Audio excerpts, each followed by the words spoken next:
This presentation describes our research towards sustainable communities through an innovative renovation process, namely subsidy retention, to improve living conditions of captive residents.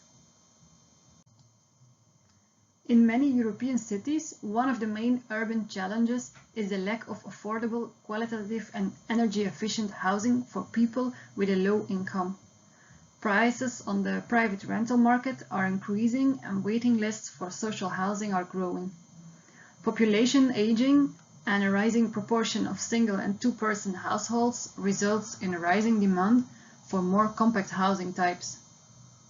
For vulnerable residents, the affordable private market segment is narrow and shrinking fast.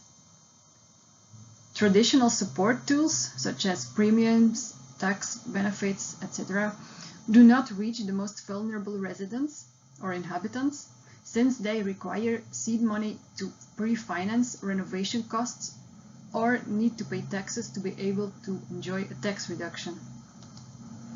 In Flanders, 33% of the houses of owner residents do not meet the minimum requirements of the Flemish housing standard.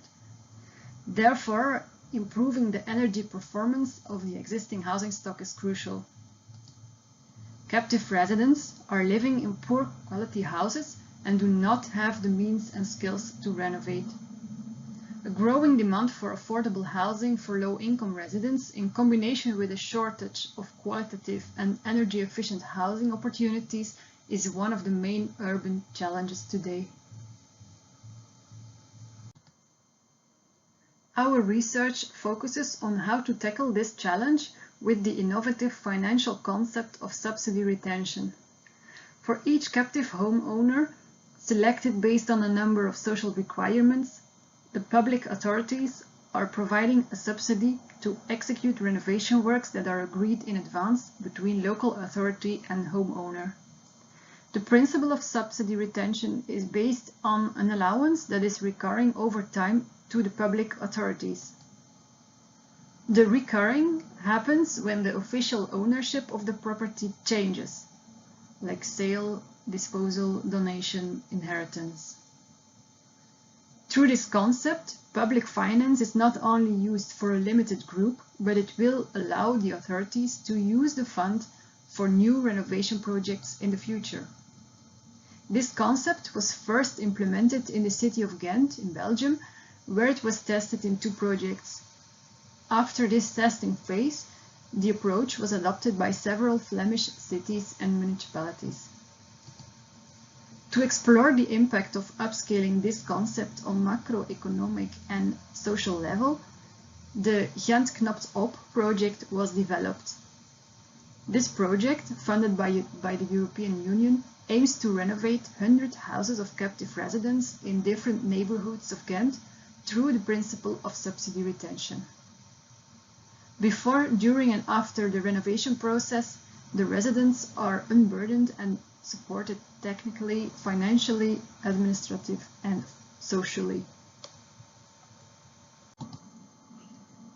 In this project, terms and conditions for participation ensure that the most vulnerable target groups are reached. A neighbourhood analysis was conducted based on information and data from key stakeholders, demographic data, property statistics, and the presence of social workers in the neighbourhoods. As you can see on the map, 4 priority neighbourhoods were identified. The financial sensitivity analysis suggested, amongst others, that the period of reimbursement until change of ownership should be at least 10 years to result in sufficient added value of the house.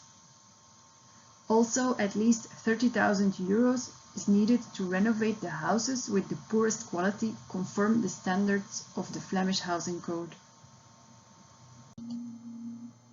To improve the housing quality in selected neighbourhoods, each house completes a screening process to see if it complies with the Flemish housing standard in which the basic housing needs are defined. Additionally to this screening, also the energy performance is mapped. Based on these results, a set of prioritized renovation works related to the safety and health of the occupants is proposed. Once the candidates have successfully completed the selection process and agreed on the proposed renovation plan, tenders are requested from contractors and, if necessary, the application of permits is arranged. Candidates are guided throughout the entire renovation process. Technical assistants are in charge of communication between homeowners, architects, and contractors. The first preliminary results of the previously implemented project show that through the renovation works, safety and health risks could be eliminated in nearly all participating houses. Energy monitoring of the houses reveals the technical impact of the renovation works.